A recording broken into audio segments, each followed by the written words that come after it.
Luis del Pino es Radio Libertad. PNV y Junts han descartado respaldar la propuesta de Alberto Núñez Feijóo para presentar una moción de censura contra Pedro Sánchez. Sin embargo, según fuentes conocedoras de las conversaciones, Junts no cierra del todo la puerta a una moción instrumental siempre que esté encabezada por un candidato independiente y ajeno al liderazgo del PP. La formación de Carles Puigdemont considera que una figura neutral sería la mejor garantía para asegurar la convocatoria inmediata de elecciones generales tras la caída del gobierno. Junts, PNV y Coalición Canaria temen que en un eventual ejecutivo del PP prolongue su estancia en la Moncloa antes de convocar elecciones. A su juicio, Feijóo aspira a disponer de unos meses para impulsar medidas de fuerte impacto electoral, como rebajas fiscales, reformas penales o cambios en la fiscalía. Bueno, la verdad es que no sé ni cómo comentar esto. Sale Feijóo a decir que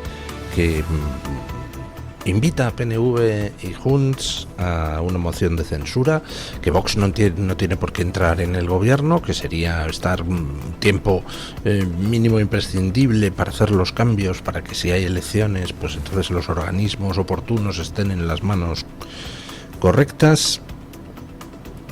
Y claro, entonces Junts le responde, vale, pero entonces no encabezas tú esa moción de censura. Ponemos a alguien que sea independiente. Y ante eso, ¿qué argumento le queda a Feijóo para responder? Pues ninguno. Dice Junts que se abre a un candidato independiente. Bueno, pues con eso ya estarían en la mayoría absoluta. El PNV dice que no, que ni de palo. Oiga, pues ya darían los números, pero haría falta un candidato independiente. ¿Y a quién ponemos, señor Feijóo? ¿Se presentará la moción de censura? Pues no lo sé, pero si se presenta, pues tendrá que ser alguien que no sea del PP. Podemos poner a Ramón Tamames, ¿no? Era un candidato independiente al que el PP le votó en contra. Bueno, este es el problema cuando planteas las cosas mal.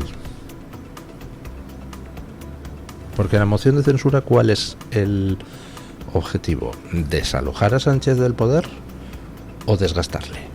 Para desalojar a Sánchez del poder necesitas los votos. Si el objetivo es desgastarle, pues entonces no necesitas los votos, porque el objetivo de la moción no es prosperar, sino machacar. Aprovechar el altavoz propagandístico de la moción para retratar a todos los socios de Sánchez, una vez más, que se retraten apoyando a un gobierno corrupto y, bueno, pues tratar de distribuir a la opinión pública el argumentario de por qué este es el peor gobierno que hemos tenido en nuestra historia. Eso si usas la moción como arma política. Si la usas para intentar el cambio de gobierno, es decir, si la usas con el objetivo de que prospere, bueno, pues entonces te arriesgas a que te contesten como ha contestado Junts.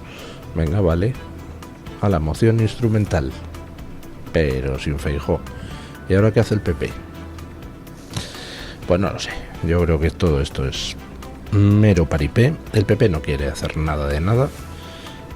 PP significa partido procrastinador.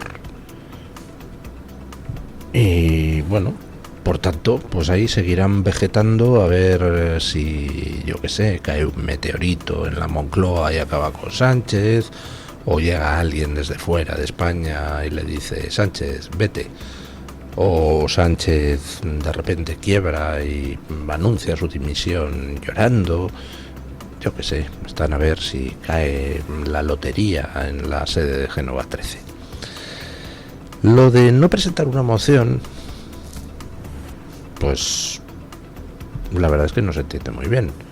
Si la presentas como herramienta de desgaste, la única razón para no presentarla sería que no quieras desgastar al gobierno, o que temas que no le vas a poder desgastar, porque eres lerdo, porque no vas a saber defenderlo, porque el otro se te va a comer vivo en la tribuna, porque en el fondo pues tampoco eres así como muy combativo. Yo qué sé. no se entiende lo de no presentar la moción, pero suponiendo que se entendiera, el Partido Popular dice, no, nosotros no vamos a presentar mociones que no podamos aprobar. Bueno, vale, entonces no presentarían nunca ninguna moción en el Parlamento sobre nada, ni proposiciones no de ley sobre nada, porque no tienen mayoría. Pero bueno, dicen, no vamos a presentarla porque no nos dan los números. Vale, bien. Ahí falta la segunda parte. No vais a presentarla porque no da los números y consideráis que es inútil, y en lugar de eso vais a hacer... Resulta que no dicen nada. ¿Qué va a hacer el PP? ¿Va a hacer algo? ¿Me puede algún oyente, algún miembro de la audiencia, decir una sola cosa que haya hecho Feijóo en los últimos 8 años para cortar la estancia de Sánchez en Moncloa? Una, la que sea. No presenta la moción, vale. Y en consecuencia, ¿qué va a hacer? ¿Va a seguir sin hacer nada como los últimos 7 años? Pues hombre, en fin, no sé. Luego se extrañan de que en las encuestas a nivel nacional el PP no solo no sube, sino que baja un poquito. Pues normal, si tú transmites a la gente votarte no sirve para absolutamente nada, pues entonces la gente se busca otras alternativas. Bueno, a ver qué responde el PP a esto que dice Junts, de que admitiría un candidato que no fuera Feijóo. Que tampoco me lo creo, o sea, Junts puede decir eso y mañana decir lo contrario, pero la verdad es que está bien tirado. ¿Admitiría Feijóo un candidato tipo Ramón Tamames? Bueno, en fin, la verdad es que me aburre un poco hablar de cosas que no van a ninguna parte. Ayer se producía una decisión judicial curiosa en la audiencia de Badajoz. Resulta que antes de terminar el juicio contra el hermano de Sánchez ya le han exonerado de uno de los delitos de los que se le acusaba. Escuchen. David Sánchez, hermano del presidente del gobierno, finalmente no será juzgado por el presunto delito de aceptación de nombramiento ilegal que figuraba entre las acusaciones en su contra. La Audiencia Provincial de Badajoz ha considerado que ese supuesto delito ha prescrito. La decisión fue anunciada por el presidente de la Sala, José Antonio Patrocinio, al inicio de la segunda sesión del juicio que se sigue contra Sánchez y otras 10 personas por las presuntas irregularidades en la creación de un puesto de alta dirección en la Diputación de Badajoz en 2017. Los magistrados respaldan así la tesis planteada por la defensa y la fiscalía, que sostuvieron que el eventual delito se habría consumado cuando Sánchez aceptó la plaza hace 9 años, por lo que ya no podría ser perseguido penalmente. La resolución ha provocado el rechazo de las acusaciones populares, entre ellas Manos Limpias, Hazte Oír, Partido Popular, Abogados Cristianos, Liberum, Vox e Justitia y Europa. Bueno, peculiar la decisión ayer. Era una decisión que respondía a una de las cuestiones previas planteadas por las defensas antes del inicio del juicio. Decían que el delito de nombramiento, ¿cómo lo llaman? Nombramiento irregular o nombramiento ilegal.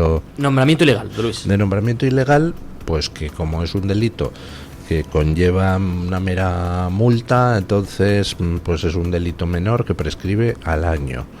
Como ya ha pasado más de un año desde aquel nombramiento ilegal, pues entonces ese delito pues estaría prescrito. Y la audiencia ha dicho que sí, lo cual resulta sorprendente, porque efectivamente si a ti te acusan de ese delito y solo de ese delito, pues sí, el plazo de prescripción es de un año. Pero cuando a ti te acusan de ese delito en el marco de otra serie de delitos, y es un delito de los que, digamos, son necesarios para los otros delitos, entonces no se aplica el plazo de prescripción de un año. Se aplica el plazo de prescripción que corresponda al conjunto de los delitos. Vamos, y hay jurisprudencia al respecto, con lo cual, pues la verdad es que es una decisión un tanto sorprendente por parte de la audiencia. Me supongo, bueno, yo no sé si procesalmente es posible, me supongo que las acusaciones recurrirán esa decisión, que no parece muy acorde con las normas jurídicas existentes y con la jurisprudencia existente. El caso es que le han quitado al hermano de Sánchez ese delito. Siguen quedando los otros, malversación, etcétera. El caso del hermano de Sánchez pues está en fin, dejando algunas perlas interesantes. Estamos viendo, por ejemplo, cómo algunos de los testigos que tenían que declarar, en concreto me parece que son 6, pues han sido ascendidos por el gobierno del PSOE, con lo cual pues algunos de ellos de repente ayer tenían lagunas de memoria. Bueno, no me acuerdo, sí, es verdad que dije que la plaza se sospechaba que para el hermanísimo, pero bueno, en fin, tratando de quitar importancia a sus propias declaraciones en fase de instrucción y a lo que son las comunicaciones por correo que constan en la causa. No creo que vaya a servir de mucho, porque algunas de las manifestaciones de esta plaza está pensada para el hermano de Sánchez, son previas incluso al concurso en el cual se sacó la plaza, pero además están saliendo más asuntos curiosos en relación sobre todo a los méritos del hermano de Sánchez, que se supone que había estudiado en el Conservatorio Rimsky-Korsakov de San Petersburgo. Bueno, pues resulta que quien homologó el título, el supuesto título, que esa es otra, a toda prisa, pues a ese alto cargo también le promocionaron después, le premiaron. Bueno, a lo mejor es mera casualidad, pero da toda la sensación de que le premiaron por sus desvelos a la hora de tramitar una homologación a toda prisa. Y ayer salía pues Nacho Duato, este bailarín español, amigo del hermano de Sánchez, con un vídeo un poco raro. Yo no sé si será inteligencia artificial o qué, porque me parece una chorrada de vídeo donde decía: los imbéciles están diciendo que David Sánchez estudió en el Conservatorio Rimsky-Korsakov. Es mentira, yo le conocí cuando estaba allí en San Petersburgo y donde estudió fue en el Rachmaninoff. Bueno, pues, no sé. Para empezar, en San Petersburgo no hay ningún conservatorio Rachmaninoff. El conservatorio Rachmaninoff está en París. Pero luego, además, es que en los documentos presentados por David Sánchez y de los que no hay original, recordemos, pues lo pone bien claro, Rimsky-Korsakov. Así que, pues, no sé muy bien a qué venía ese vídeo de Nacho Duato. A lo mejor es que algún gracioso ha hecho un vídeo de inteligencia artificial de Nacho Duato, porque si no, no lo entiendo. Bueno, el caso que hemos entrado con una serie de delitos y a lo mejor resulta que tal como están yendo las cosas terminan saliendo otros delitos. Vamos a ver en qué acaba todo esto del juicio. Yo, viendo lo de la exoneración ayer por prescripción del delito de nombramiento ilegal, pues me temo lo peor, porque no lo comprendo. Pero bueno, yo qué sé, sorpresas te da la vida, ya veremos a ver qué pasa. Bueno, ayer el Ministerio de Sanidad sacó una nota, un informe basado en una encuesta para decir que los inmigrantes consumen menos recursos sanitarios que los españoles. Tócate las narices, escuchen. El Ministerio de Sanidad, dirigido por Mónica García, ha defendido la regularización de inmigrantes en situación administrativa irregular, apoyándose en las conclusiones de un informe difundido por el propio departamento. A través de un mensaje publicado en sus canales oficiales, el Ministerio destacó que las personas inmigrantes presentan en términos generales mejores indicadores de salud y hacen un menor uso de los recursos sanitarios que la población española, una afirmación recogida en el citado documento. Escuchamos a la ministra de Sanidad. El principal relato que se ha querido instalar en torno a la migración y la sanidad no se sostiene. La población migrante utiliza menos el sistema sanitario que la población nacida en España. Las personas nacidas en España presentan un mayor uso en prácticamente todos los niveles asistenciales, en atención primaria, más visitas, más procedimientos, más consumo de medicamentos y una mayor prevalencia de enfermedades crónicas. En concreto, la población nacida en España presenta entre un 18 y un 51% más visitas a atención primaria, entre un 32 y un 69% más consumo de medicamentos y entre un 24 y un 38% más enfermedades crónicas que la población nacida fuera de España. No sé ni por dónde empezar con esto. Bueno, sí, empezaré con la frase famosa de Groucho Marx en una de sus películas. ¿A quién va a creer usted? ¿A mí o a sus propios ojos mentirosos? Los españoles están hasta las narices de llegar a centros de salud, de llegar a servicios de urgencias y verlos tomados por inmigrantes en muchísimas zonas de España, no en todas, probablemente en la zona donde viva la MEMA, la ministra de Sanidad, pues a lo mejor resulta que hay pocos inmigrantes. Le sugiero que se dé un garbeo por los centros de salud y los servicios de urgencias de los lugares donde se tiende a concentrar la población inmigrante y luego nos cuenta. Le está insultando a la inteligencia de la gente y, lo que es peor, está insultando a la experiencia de la gente. La gente sabe cómo estaba la sanidad hace 6 años y la gente sabe cómo está ahora. Y la gente sabe cómo ha ido cambiando el perfil demográfico de aquellos a los que se encuentra en la sanidad española. Pero se trata de intentar contrarrestar con un falso relato lo que es la experiencia común de la gente. Sería el equivalente a sacar el Ministerio de Economía un informe tratando de convencernos de que en realidad los alimentos están ahora más baratos. Todo el mundo va a la compra y todo el mundo sabe que los alimentos han subido pues más o menos el doble de lo que han subido los sueldos. Pero, puestos a retorcer cifras, estoy seguro de que el Ministerio de Economía podría sacar un informe diciéndonos que en realidad nos engañamos a nosotros mismos y los alimentos son ahora mucho más baratos que cuando llegó Pedro Sánchez al poder. ¿Qué falla en esto que ha sacado el Ministerio? Pues falla todo.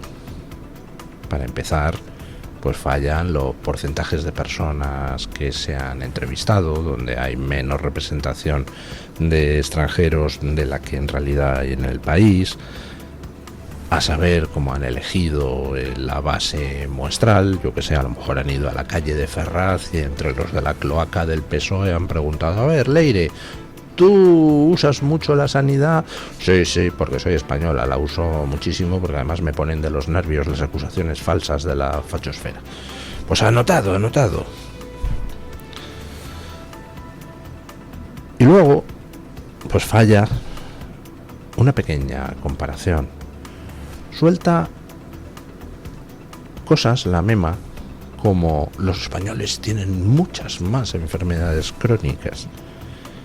Se refiere, por ejemplo, a la población anciana española que tiene Alzheimer, que tiene problemas de dependencia, que tiene problemas crónicos de salud que obligan al consumo habitual de medicamentos.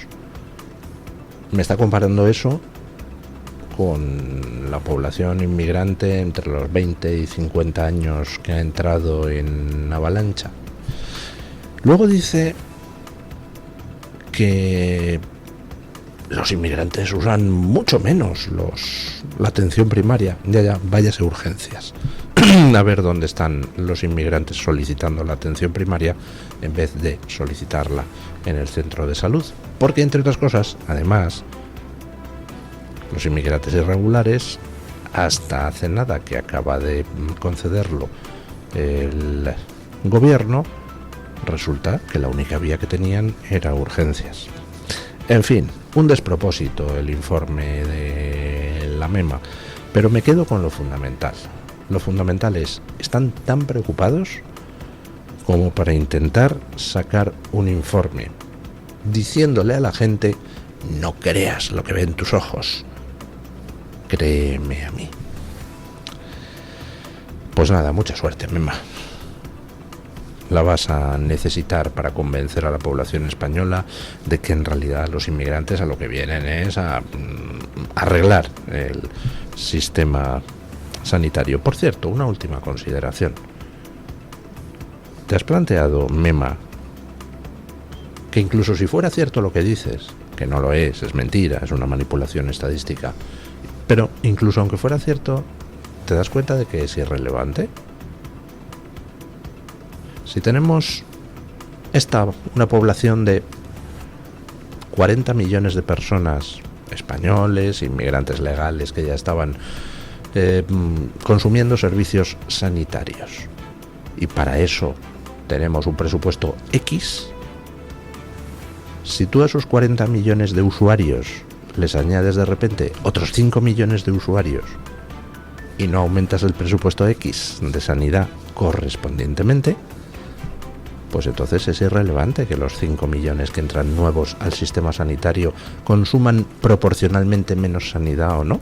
El caso es que estás metiendo 5 millones de tíos que consumen sanidad, poca o mucha, sin aumentar el presupuesto que dedicas a atender. Con lo cual acabas de reducir la calidad de la asistencia sanitaria a los otros 40 millones. ¿No? Bueno. Mientras tanto, ojo a esta noticia que trae el debate, creo que es, porque afecta a las próximas elecciones. El gobierno de Pedro Sánchez ha decidido acelerar la tramitación de las solicitudes de nacionalidad vinculadas a la Ley de Memoria Democrática mediante la externalización de parte del proceso administrativo. La medida permitirá que empresas privadas colaboren en la digitalización e incorporación de expedientes del registro civil electrónico, una función que hasta ahora recaía en los funcionarios. Este cambio se ha puesto en marcha sin debate parlamentario ni anuncio público por parte del ministro de Exteriores, José Manuel Álvarez. La prioridad del Ejecutivo supuestamente es reducir el atasco generado por la denominada Ley de Nietos, que ha colapsado numerosos consulados. El foco principal está en el Consulado General de Buenos Aires, el mayor de la red exterior española, donde se acumulan más de 645.000 solicitudes de nacionalidad. Está poniendo, dice el debate, toda la carne en el asador Sánchez en las nacionalizaciones masivas, aprovechando la Ley de Nietos en Argentina. Si no me equivoco, a Argentina es a donde mandó a Paco Salazar, Pedro Sánchez, ese tío contra el que hubo acusaciones de acoso por parte de alguna compañera socialista, y entonces le han mandado para Argentina. Y ahora nos enteramos de que el gobierno ha externalizado buena parte de las tareas de gestión. Es decir, ya no las van a hacer funcionarios, sino que a la hora de meter datos en el registro español se ha externalizado a una tercera empresa, careciendo por tanto de las garantías necesarias, entre otras cosas, para verificar por parte de algún funcionario que se responsabilice de ello la veracidad de los datos de las personas que se están nacionalizando. ¿Qué impide en estos momentos nacionalizar a decenas de miles de personas ficticias? Si se va a encargar una tercera empresa, no funcionarios, ¿van a tener ahí el coladero para meter a personas que ni siquiera tienen por qué existir en Argentina? Si no va a haber ningún tipo de comprobación por parte de los funcionarios de que los datos son correctos, ¿qué garantías tenemos los demás de que no se están concediendo nacionalizaciones a bots que luego se movilicen en las elecciones de 2027 para votar masivamente por Sánchez? Ya he comentado muchas veces que esto de las nacionalizaciones, de la Ley de Nietos, son difíciles de utilizar de cara a manipular las elecciones en cantidad suficiente como para volcar un resultado. Son difíciles de utilizar si todo eso está concentrado en el voto cera, en el voto extranjero. Pero si los meten a poquitos en provincias seleccionadas y no figuran en voto cera, sino en voto de provincia, en circunscripción provincial, entonces ya la cosa cambia.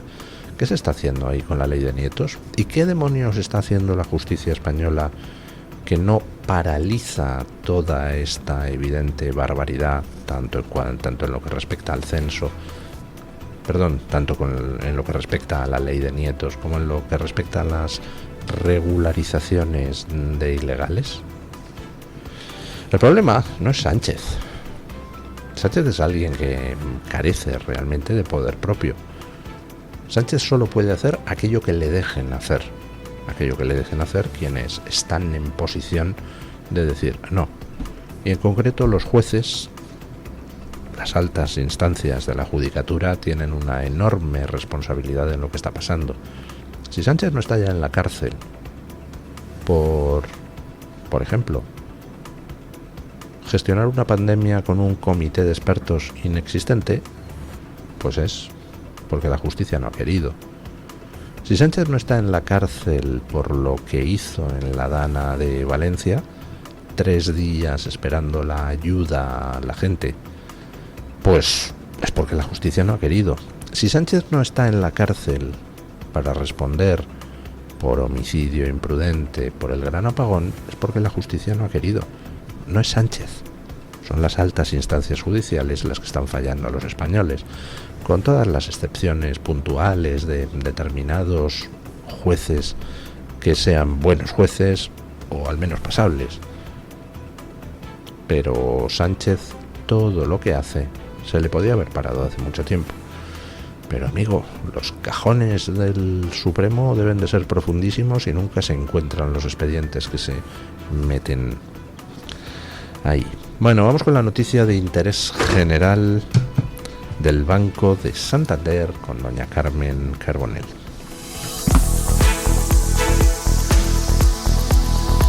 Banco Santander ofrece este espacio.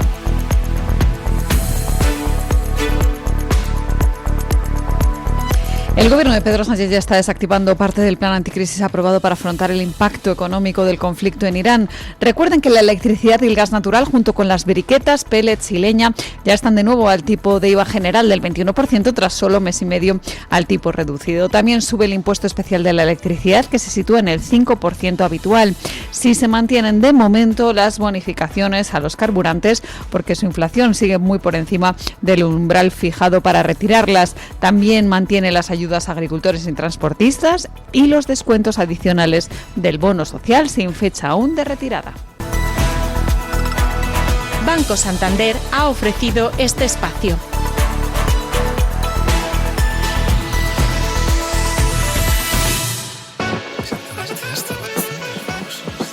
Oye, ¿eso de que el Santander me da hasta 400 pavos solo por mi nómina y 2 recibos, es de verdad? Tal cual, 400 euros si traes tu nómina y 2 recibos al Santander. Me renta. ¿Y aún hay tiempo?